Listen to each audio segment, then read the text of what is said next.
Hello and welcome everyone to Beaver Pond Explorations with our Betsy Jeff Penn 4-H Educational Center. We're thrilled to have you join us today.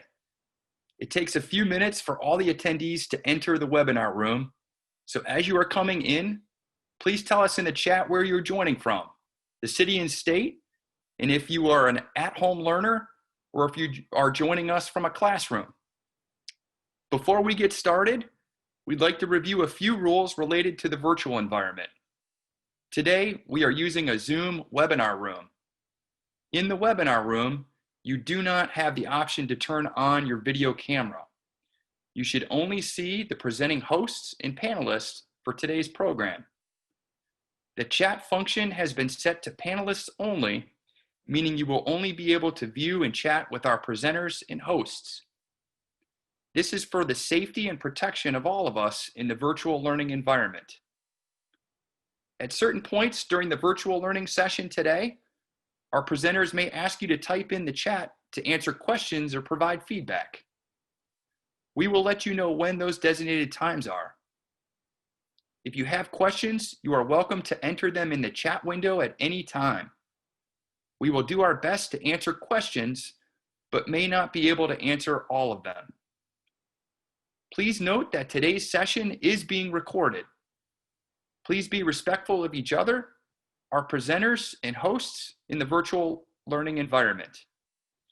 Bullying, inappropriate language, or behavior are all grounds for dismissal from the program. Now, I'll turn it over to our second host, Angela Brisson, to share more about today's program. Thanks, Dave, and welcome everyone. We're super excited to have you all today. If you haven't already, tell us where you're joining from in the chat, and if you're an at-home learner or joining us from a classroom, we're thrilled to have you all for the program today, which, as Dave said, is Beaver Pond Explorations. This is going to be hosted by our Betsy Jeff Penn 4-H Center. We're going to be doing a virtual exploration of the decades-old Beaver Pond habitat at BJP and learning why and how these animals are so important to the ecosystem there. If you haven't already, be sure to download the learning and discussion guide for this program at the URL in the chat window that I'm going to put in here in just a second.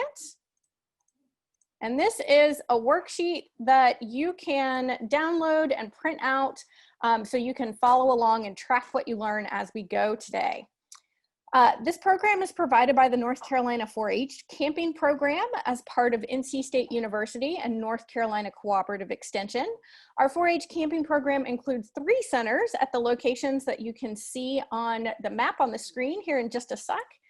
We run fall and spring school programming and field trips at these centers, as well as operate a traditional summer camping program from June through August, where we do swimming and hiking, horseback riding, archery, arts and crafts, and lots more. To learn more about our camps, you can go to www.nc4hcamps.org. We are running programs for summer 2021 and would love to have you all join us. I'm going to turn it over to our presenter today, who is Bill Stahra from Betsy Jeff Penn. He is one of our program staff at BJP, and he's going to teach us all about the Beaver Pond habitat there at camp. So Bill, go ahead and take it away. All right, so I'm super excited. Thanks, Dave and Angela, for opening us up there. And I'm going to thank the other panelists for being there, ready to answer questions and help me out as I need. So like they said, we're going to be talking about beavers. If you haven't gotten that from all of the words beavers that appeared, then we're going to talk about mostly the American beaver. There is a European beaver, which is slightly different, but I'm going to talk more about the American beaver because that's what we have here in our camp. That's what I know more about. That's what I'm more confident about, right? We're going to go in just some general information about the beaver. It's known, its technical term is the Castor canadensis, right? That's not something you probably would drop in conversation, but it's good to know, I think. It is Castor canadensis. Now, here's a question I want you guys. Here's your first question. What does the word aquatic mean? Okay, so I'm saying up here that it is an aquatic rodent. So what do you think aquatic means? While you guys are typing that in, I'm going to go over just what I mean by rodent, right? Rodents are herbivores, or at least beavers are herbivores. They also are known for having those big front teeth, right? These big front teeth. Beavers do chew quite a bit of wood, so these front teeth, they're not dirty. That's not why they're orange. They're actually they're orange because their teeth have a lot of iron in them, right? This makes them significantly stronger than our teeth, right? So we can't just go out and start chewing on trees without some damage, right? Here's another image, and I'm thinking this might actually be a European beaver because the nose here just looks a bit longer than the American beaver, but I'm going to focus right here on the tail. I think the tail is an excellent thing to remember. Their tail is pretty cool that they use it as a rudder while they're swimming, so they can actually change their direction. Some folks have said they use it to pack down mud. I've never seen that happen. I've never read about that happening. I'm going to have to say they usually don't use that to pack down mud.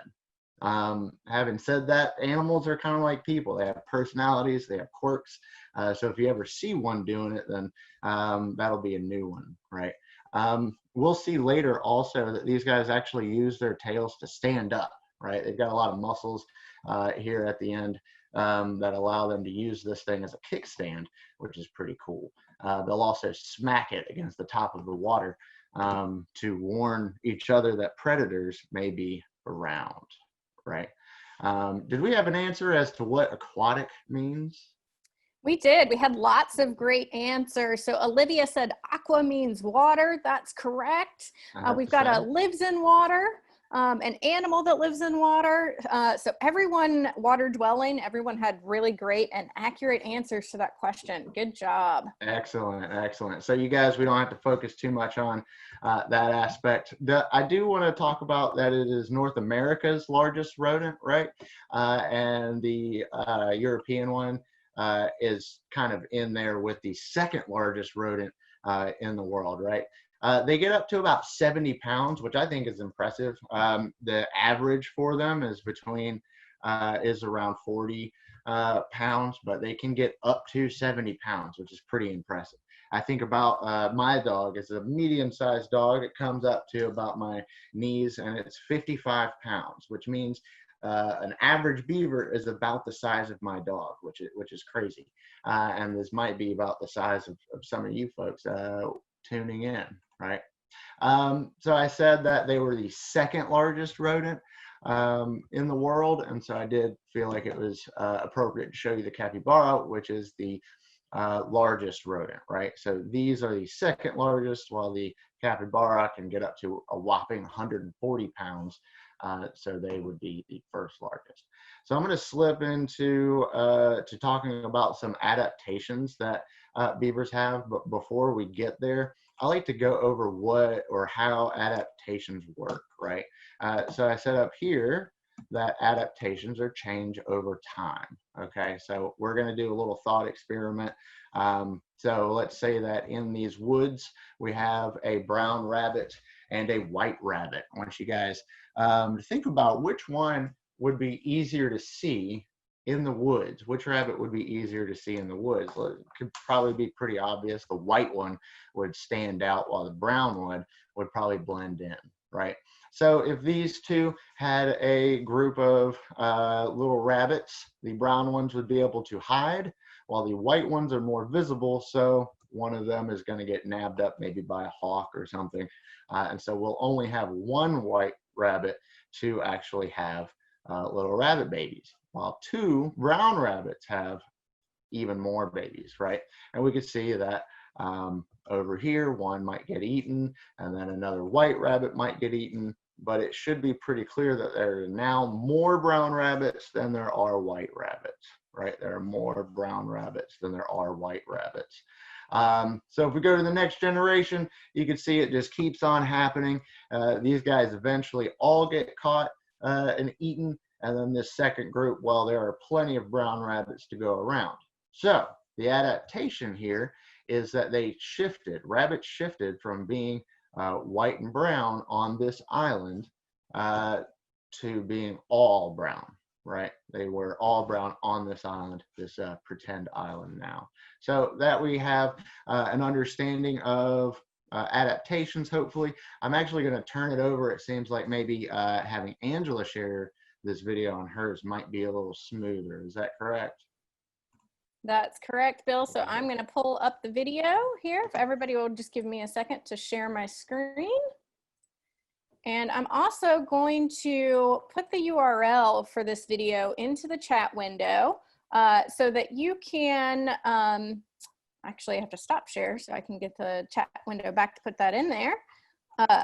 There we go. If you have any trouble hearing or seeing this video because of your internet connection while we're playing it, that's not a problem. You can click on that URL in the window and you can play it yourself, and you can also save that URL so you can see this video later if you would like to do that.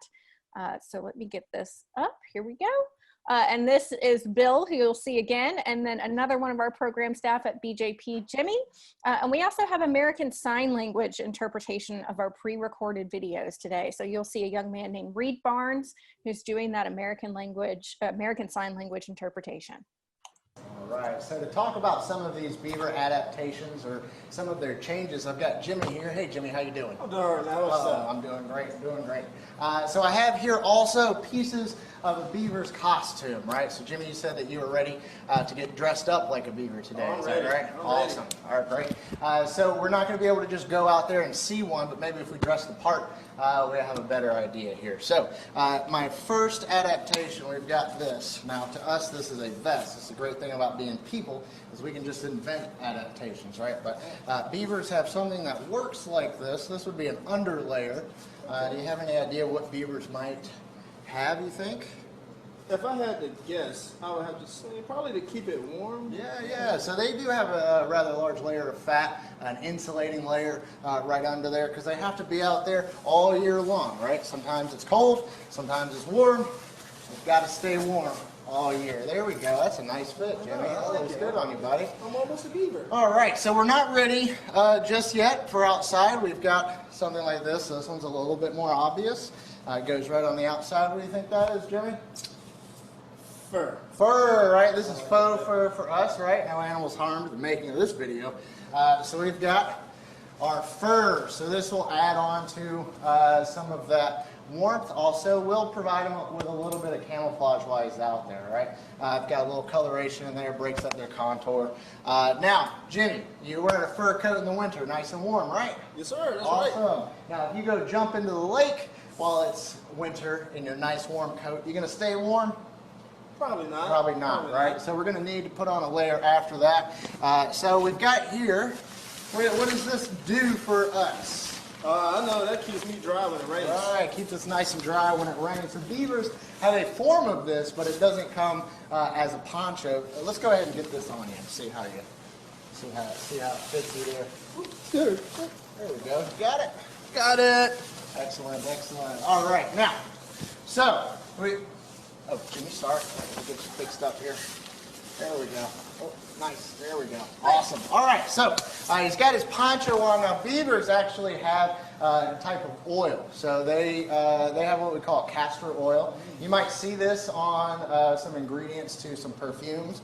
Might use it there. But we also see that ingredient show up in certain food items. That is from a plant, right? There's none of that in most of our foods, even though they used to use that a lot. But how they get that all over their body, they actually have little spurs on the back of their wrists. And they'll take some of that oil and they'll spread it all over their body. So we're actually going to have you hold this cone here. Yep, you'll just hold it just like that. You're going to spread that. So he would spread that on his body there. All right, so after that, oh, this part is pretty exciting. A lot of folks know about this, right? So that's a ping pong paddle on a very expensive, fashionable belt. For beavers, what do you think this would be? Man, that's the tail. This is the tail, absolutely, absolutely. This is the tail. All right, so we've got our tail. Now, I've heard a lot of guesses as to what beavers do with their tail. what we know about beavers is that they will use their tails as rudders to swim around a little bit easier. They will use their tails as kind of a kickstand. They like to stand straight up while they're chewing on trees or getting food, and so they'll use that as kind of a kickstand while they're out there, which is kind of neat. They also will use it as a bit of a defensive mechanism, right? Isn't that right? If they see a predator or something they think might be a predator, they smack the top of the water to either frighten them off or at least to let other beavers know that predators are there. All right, so Jimmy, are you ready to go out and go swimming? Yeah, I'm ready. Almost. If you go underwater, how are you going to be able to see? No. Probably I like to wear not, right? safety goggles. Okay. Oh, well, look at that. I happen to have them right here. Jimmy, we're going to get some goggles on you, buddy. Now, beavers, I don't know if you know this, Jimmy, beavers actually do also have a set of goggles. Wait, so do they have regular eyes? Well, they have regular eyebrows or eyelids, just like we do. So they close up and down.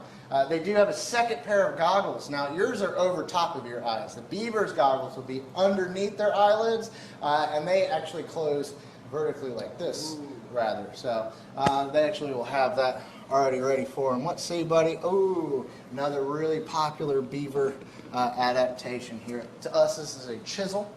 All right, Jimmy, what do you think this does for a beaver? What part of the beaver do you think this might be? Yeah, there's beaver teeth. Now, Jimmy, if I give you this, you're not going to put it in your mouth? I promise. To not put it in your mouth. To not put it in your mouth. Excellent, buddy. So we're going to let you hold on to that. Excellent. So beavers do have those large teeth in the front there to help them chew through food. Those things never stop growing. So, Jimmy, you'd have those same exact set of front teeth for your entire life. Wow. Right? That cool. All right, so Jimmy, before we go, it might be a long trip all the way around the lake, all the way to the beaver habitat. You're going to need to take with you your provisions, right? So we do have a lunchbox for you. It's a beaver lunchbox. So we can take that. You won't be hungry the entire way, okay, folks? So when we're out there at the beaver pond, this is what we're looking for. Excellent work, everybody. Awesome. Thank you, thank you, thank you. Great.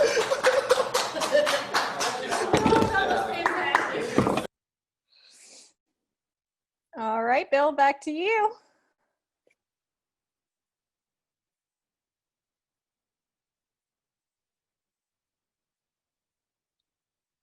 And make sure you unmute yourself.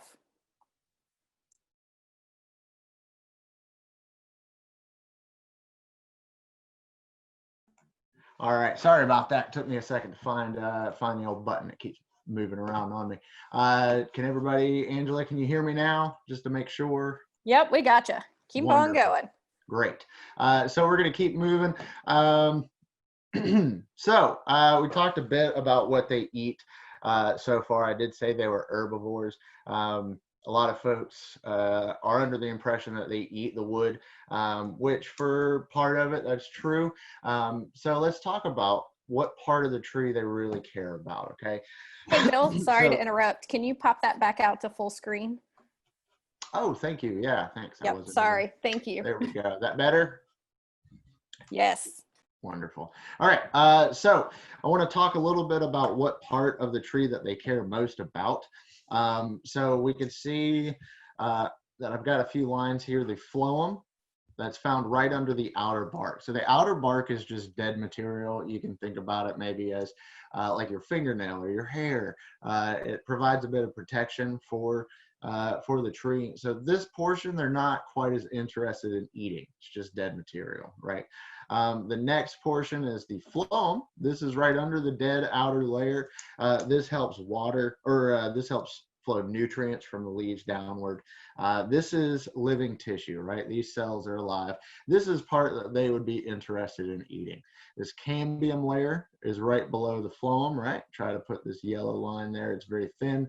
Now this produces more phloem. This produces more cambium, more heartwood for the rest of the tree. This is also a living part of the tree, and this is something that they would eat, right? The xylem, however, is made mostly of dead material, so they might eat some of the living portions of it, but once they go in too far on the tree, they'll stop eating, right? And so they kind of eat it like corn on the cob, if you think about it. On a cob of corn, the outer layer is kind of the fruiting part, or the part that's alive, and that's kind of the same with these plants. That being said, they don't always eat the trees they chop down. Sometimes they'll chop it down just to use as building resources. Sometimes they'll chop it down just to get the food, right?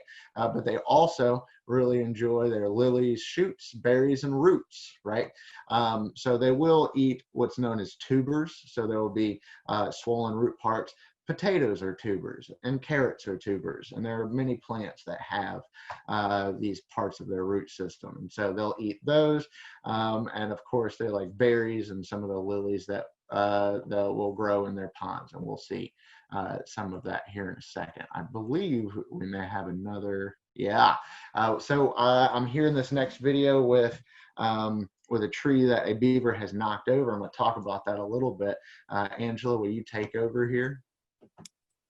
Yep, I got it. And I'm going to share the URL for this video in the chat as well. Give me just 1 second here.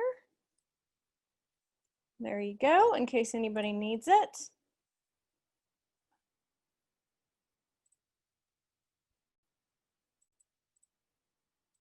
And here we go. All right, folks, so we're here at our very own beaver pond. We've got that right behind us here. And here I wanted to take a second to show you guys something that I think is really cool. These beavers and the environment around them, they've really adapted together to be codependent on each other. This is a good example. Not all trees are actually set up to do something like this. This is one that was chewed down by a beaver. I want to point out the fact that this tree is not dead, right? It's been chopped off right here completely, but we have all this new growth coming off of the root system. These little guys are called suckers. They're just new saplings that are spurred right out of the roots. And one of these eventually will take over and become a new tree, right?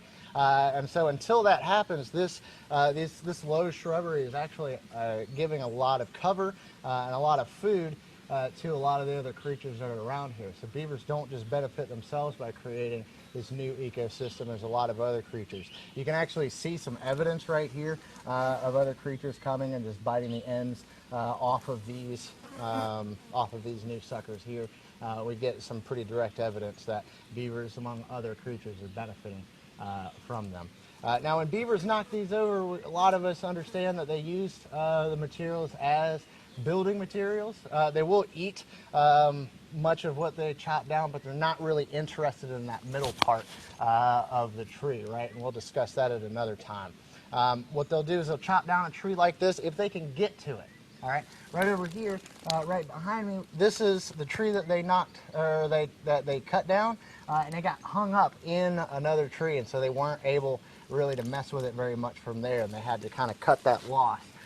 But here is an example of what it would look like. They actually chop it down into even smaller pieces for easier transport later on. And this looks like they didn't quite get to it for lunch that day before we were able to get to it. We see a few bite marks there where we can see that. All right, Bill, back to you. Excellent. Let me make sure I've got everything set up right. Wonderful.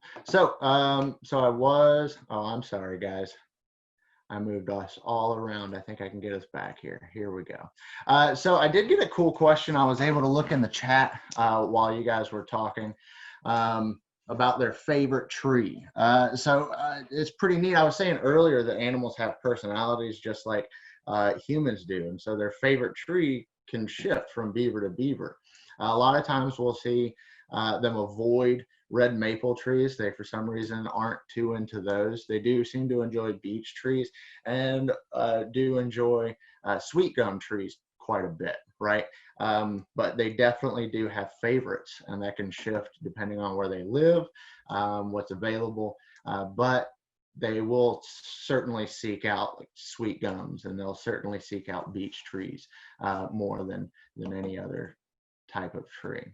So I think I would be remiss if we didn't talk a little bit, or at least look at some of the teeth that belong to these beavers. So these, Hey, Bill? yes, ma'am. Sorry, I don't see the Prezi up on the screen. Can you share your screen? Absolutely.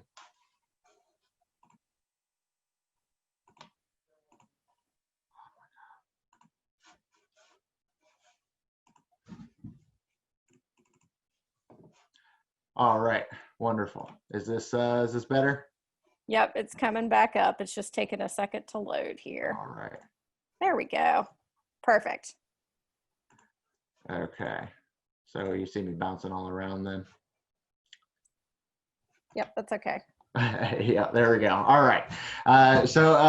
Let's take a second to just look at their teeth. I said earlier that they did have iron in their teeth, and you can see here that it's really specifically the front half of the teeth that are stronger than the back half. So these guys are actually self-sharpening, which is pretty cool.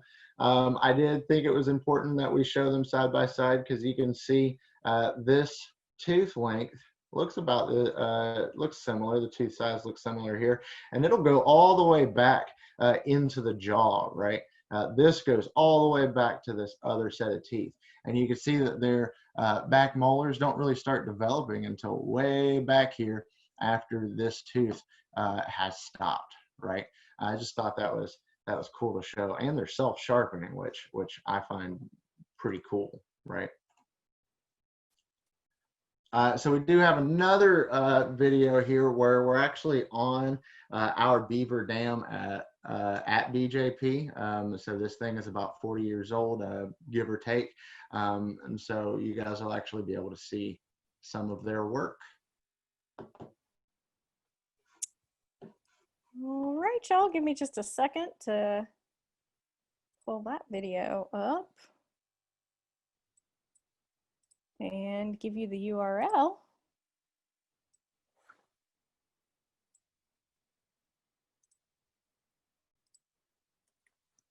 There you go.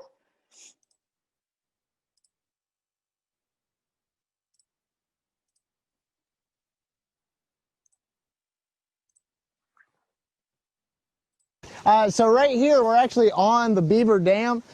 This is pretty well established. I think they've been here for a few decades now. We can see it is just mud and sticks that they've gathered here. We can see some of their leftovers right here. Now this stick here has absolutely no bark on it. Right, we can see the chew marks on the end. We can also see how they went down all the way down this thing, kind of like corn on a cob, just taking those outer layers out. Now when they're done with this, they bring it out here and they place it kind of on purpose. Right, now I'm just going to toss it down. This might irritate them. Maybe they're going to fix it later, but you can see this water is constantly pouring over, constantly pulling some mud off, but while also trying to filter out some of our water. So they're constantly building it up, and it's just a work in progress.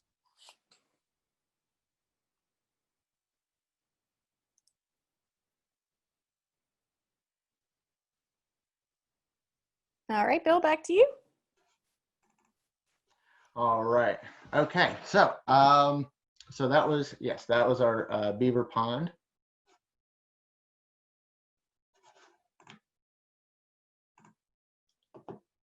There we go. All right. So before we get into, we've got a couple more videos. So in the top corner here, we do have a trail camera that we were able to put out. It's motion sensitive, so we'll be able to see some of their work. But I want to talk about right here in the middle, we have the most commonly thought of type of beaver habitat, or their home rather. So a lot of folks think of this big mound in the middle, and this is the home they live in. And so this is a fairly common home. It's thought that the northern beaver is more likely to build this type. The other type of home, and we'll see that in a video later that I'm going to show. The second type, they'll actually be up in the bank, and so you could walk all over a beaver home and not even know it. But these guys out in the middle, there's a few different reasons. Again, so where they are geographically seems to have some impact, but these can be little temporary homes as well. So if they haven't built the pond up to a level that they're happy with yet, they won't go ahead and put one in the bank just to have to create a new one. Once the pond gets up to a satisfactory level, they'll build one of these out in the middle, and then once the pond gets where they want it, then they will go and build one in the bank, which is pretty cool. They actually put a lot of thought into this. So let's, Angela, if you want to queue up the first videos, I may talk a little bit through them if that's okay. Yep, that'll be fine. Give me just a second here. And these are actually trail cam videos, as Bill said, from Betsy Jeff Penn. So this first one, we're gonna see a beaver eating off in the distance. And these are real short. Yeah, you can see here, they don't even really like to leave the water to go eat. So most of the beaver evidence you'll find is really right next to that water. They do have webbed feet. That's something we haven't talked about. So not only do they run kind of goofy, they're easy to catch. Here's a really good example of one using their tail as the kickstand. So while we can't see the tail, it's down there providing a lot of support so it can stand straight up and can reach fairly tall on a tree if it wants to. We'll get to see it here in a second.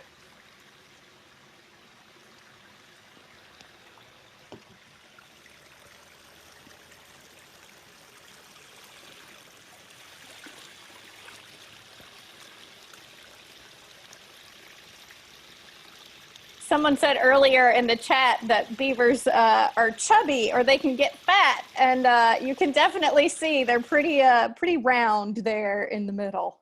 Yeah, absolutely.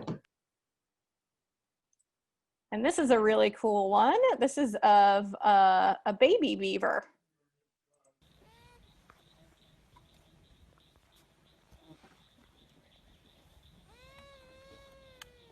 Did y'all hear the tail?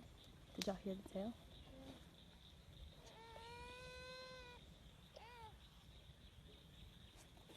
You can see how tiny that little guy was, and he was crying, looking for his mama. All right, last one of these from videos that we've gotten from out at BJP.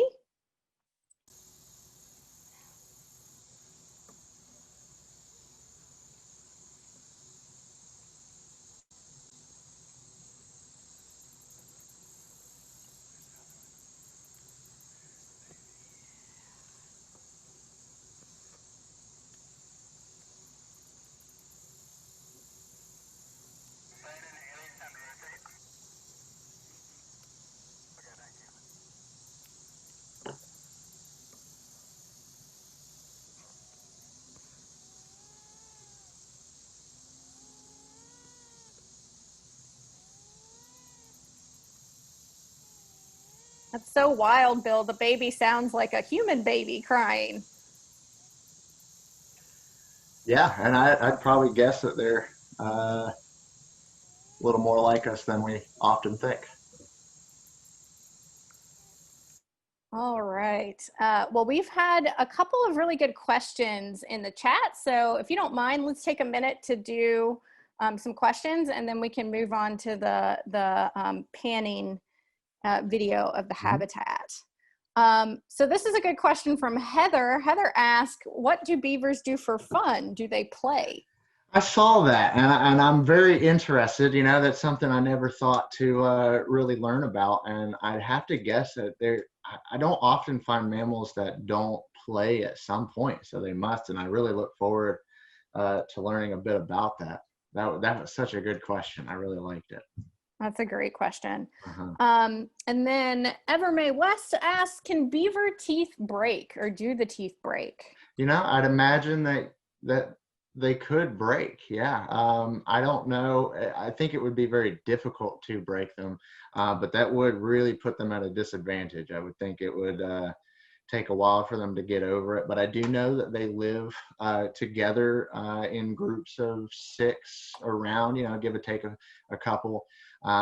And they do, you know, they'll help out muskrats by letting them have some of their food. So I would think that even a beaver with a broken tooth might be able to do all right until its tooth is better.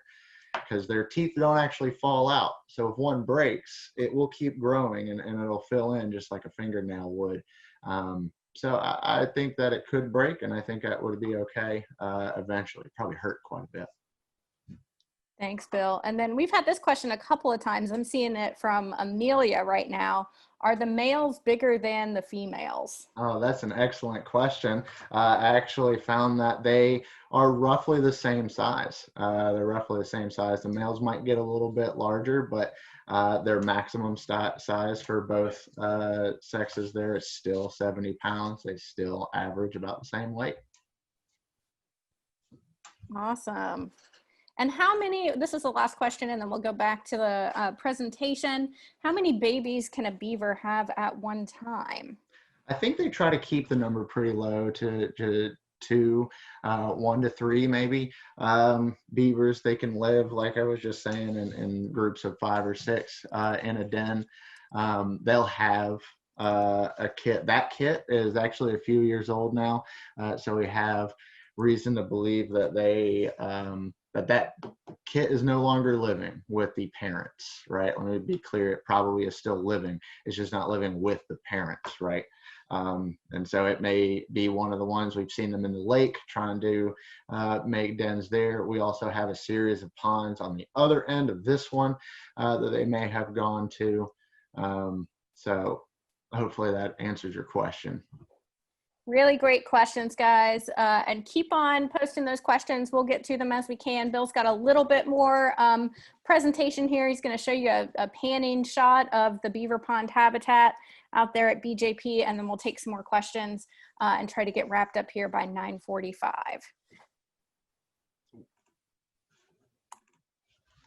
All right, and thanks for the time check there. I get so excited about beavers, I just can't really be quiet about them. So let's go now. Now this is one of my favorite parts. We'll be out, if you were here, we would be out on the Beaver Pond platform looking, and this is exactly what you would see, right? Looking from left to right. So we're gonna stop it just here. I'm gonna talk pretty quickly about this water right here. You notice that there are some lily pads right over here, and there's deeper water right over here, or at least not lily pads. And so the reason there are no lily pads is because the water is deeper. The area over here to the left, this is where the Beaver Dam actually is. And understand that there's a difference between a dam and a lodge. The lodge is where they live. The dam is what's used to hold all this water in place, right? Because this area really looked just like this over here before the beavers got here. There was no pond before the beavers got here, right? This area is deeper because the beavers will swim to the bottom. They'll grab the mud and just push it up over here, right? So I don't know if you guys have tried to pick up mud in water. It would be difficult to carry it from all the way over there, all the way over here while it's in your hands, right?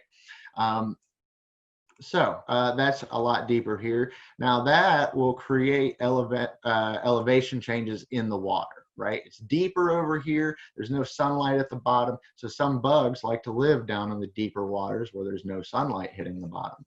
These lily pads show us that there is some light hitting the bottom where the seeds fell.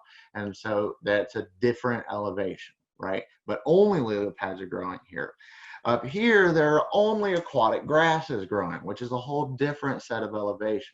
Some creatures like living among the lily pads. Some creatures like living in the grass. And so because the beavers are here, we now have even more species out available here, right? I'm gonna keep panning over. And you guys can see some dead trees in the background. I'm going to get to about here. There's a standing dead tree over here, kind of vague. Where's one over here as well that you can see. There used to be standing trees all in the middle of this pond, but they couldn't tolerate being flooded for this amount of time, so they did die standing up. And this was an excellent habitat for even more bugs, right? So even more macroinvertebrates lived in the dead trees. And this also drew more woodpeckers, right? Now in this area, there's no trees over the pond, right? And ponds are notorious for mosquitoes and other types of insects that breed around the water. And because it's nice and open, now it's perfect for bats, right? So there's an influx of bat population over beaver ponds, which is pretty cool. So not just beavers, guys. You get to learn a lot about a lot of different creatures. So I'm going to back it up just for a second so you get some perspective here. This little patch is bare, and this little patch is bare, and you can almost see a trail that goes in between them, and we'll see later that those trails go straight to their den. We're going to change angle, and so we're looking at one of those patches from above, right? Now this patch we saw earlier, that patches without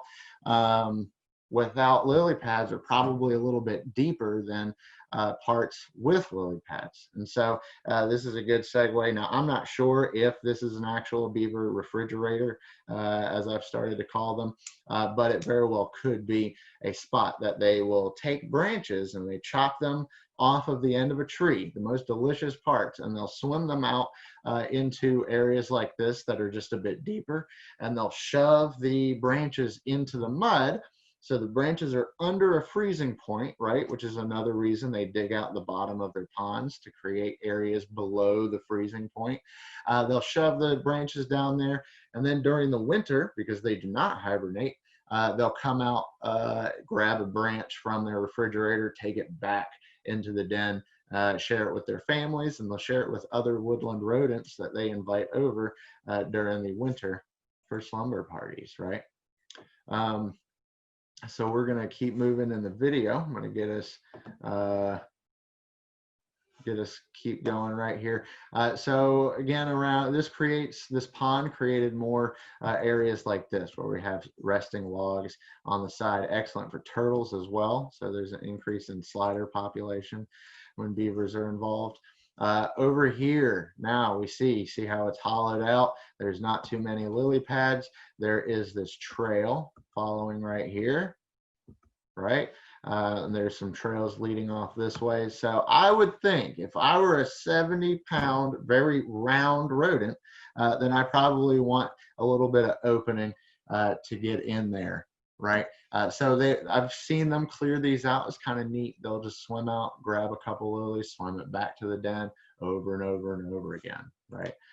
So that is really cool. And down here, you can see the dam. There's the mud that they collect, right?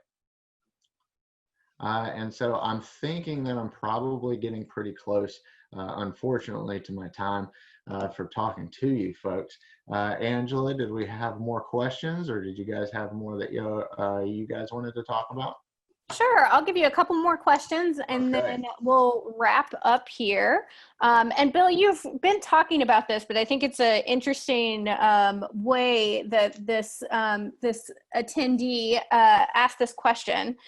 So you could go over it again. Why do beavers make ponds? Oh, excellent. Yeah, I didn't, that's true. I didn't talk about that quite as much as I wanted to. So beavers, they've got those webbed feet, so they're really built for aquatic habitats. If you look at a lake has really no, they really have no plant life growing to the surface of a lake. There's just not quite as much cover. I mean, if you think about it, beaver swimming around in the water, a predatory bird swimming way above could really easily get in there and mess around with that, right? They also don't limit themselves to finding a lake. Why go out and find it if I can just build it right here? So I'd say there's a good number of reasons that they build ponds wherever, but I just think that they probably do a better job of providing their own habitat than just finding a random habitat out there in nature, right? We're much the same way. We're one of the few creatures that we're one of only two creatures that change the habitat for ourselves, right? And beavers have gotten smart enough to do the same thing.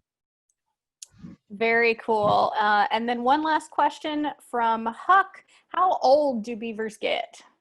Ooh, that's an excellent question. I'm thinking around, and I'd like to get some fact checking on this as well. I think they might be around 8 years old is kind of an average lifespan. They do live longer in captivity than they do in the wild, but I will be very specific. Those are for those born in captivity, right? Please do not go out and just grab a beaver from the wild and bring it inside. Yes, please don't do that. They are not pets. And I did see somebody ask that question earlier, if they can be pets. And you want to respect the animal in their habitat and leave them in the wild where they belong. Yeah. Can I add one thing to that? I know we're Yeah, right go ahead. at the end. So beavers in the wild actually do quite a bit for us as well. So leaving them out there would be great. There were a group of wild beavers that actually saved a whole town because the year prior to a severe drought that lasted a couple years, they actually built a series of ponds almost weirdly in preparation for it. And so all the farmers actually had quite a bit of water there already collected for them when it wasn't falling from the sky. So they can be pretty useful if we just kind of leave them alone. That's really cool, Bill. Thanks for sharing that. And thanks to everybody who joined us today. We had a lot of fun with you. Just a few quick things before we wrap up here. Please check out our Nature Adventures program schedule for the remainder of the fall semester. So we're going to be doing this every 2 weeks on different ecology and natural science topics. So our next one is going to be on pine forest, and that's going to be hosted by our Millstone 4-H camp. And then we have some fun ones coming up. We'll have Bill back with us for Nature Crafts on November 9th. I'll be teaching an astronomy lesson on October 27th. So we've got a lot of fun stuff coming up over the fall semester. All of these programs can be attended live, or you can register for the recorded version if your schedule does not allow you to join live.